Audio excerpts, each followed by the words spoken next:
Hello बच्चों, the question is given that question देखिए हमारे पास क्या गिवन है। Primary binding of transformer has 100 turns. एक प्राइमरी ट्रांसफार्मर है जिसमें टर्न्स दी गई है, तो यहाँ पे हम लिख लेते हैं साथ के साथ नंबर ऑफ प्राइमरी टर्न्स कितनी गिवन है 100। ठीक है, अब बोल रहा है सेकेंडरी वाइंडिंग हैज 200 टर्न्स। एक सेकेंडरी वाइंडिंग है जिसमें 200 टर्न्स है, तो एन एस कितना है, नंबर ऑफ सेकेंडरी टर्न्स कितनी है, ये दी गई है 200। कितनी दी गई है 200 टर्न्स दी गई है हमें। ठीक है, वोल्टेज इन प्राइमरी कॉइल, अब देखेंगे primary is connected to the AC supply to 120 volt. तो वोल्टेज होगी हमारी प्राइमरी कॉइल की VP 120 volt and current flowing in its 10 ampere. और करंट कितना फ्लो कर रहा है, आईपी में करंट फ्लो कर रहा है हमारा 10 एम्पियर का। तो voltage and the current are the secondary coil हमारे पास क्या होंगी। तो देखिए we know that NS by NP is equals to VS by VP. NS by number of turns of secondary coil divided by number of turns of primary coil. Voltage of secondary coil upon में voltage of primary coil. अब हमें निकालने के यहाँ से voltage of secondary coil निकालेंगे क्योंकि इन तीनों की वैल्यू हमें गिवन है। तो VS is a voltage of secondary coil, तो VS को हम इधर ले आएंगे तो हमारे पास क्या आ जाएगा VP multiply NS by NP। VP की वैल्यू कितनी 120 वोल्ट मल्टीप्लाई एनएस की नंबर ऑफ टर्न्स कितने सेकेंडरी कॉइल के 200, number of coils in primary 100।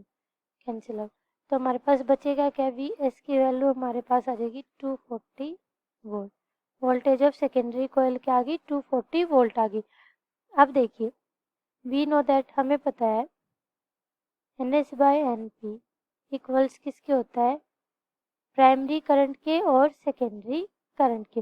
अब प्राइमरी करंट हमें दिया हुआ है, यहाँ पे हमें सेकेंडरी करंट फाइंड आउट करना है।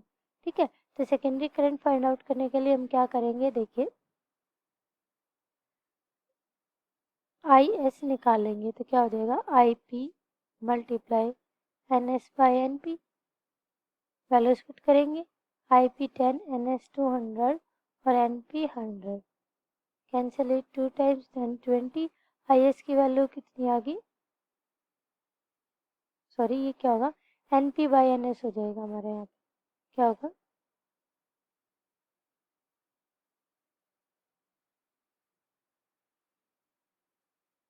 N P by N S होगा।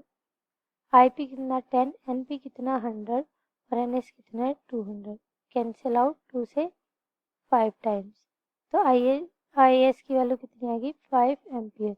तो यहाँ पे करंट कितना आया हमारा 5 एम्पियर और सेकेंडरी वोल्टेज कितनी है 240 वोल्ट। तो ऑप्शन मैच करते हैं, पहला ऑप्शन देखते हैं वोल्टेज कितनी, वोल्टेज ऑफ सेकेंडरी कॉइल कितनी आई 240 वोल्ट, ऑप्शन ये ए ठीक है। बी जो हमारा करंट आया सेकेंडरी कॉइल का वो 5 एम्पियर, तो यहाँ से ऑप्शन ए तो करेक्ट हो गया। बी चेक करते 240 और 10 वोल्ट नहीं, 60 और 20 ये तो बिल्कुल एलिमिनेट हो रहा है, 120 और 20 ये भी नहीं, हमारा कौन सा है 240 और 240 वोल्ट और 5 एम्पियर, तो option A will be correct. Thank you so much, hope you like the solution of your question.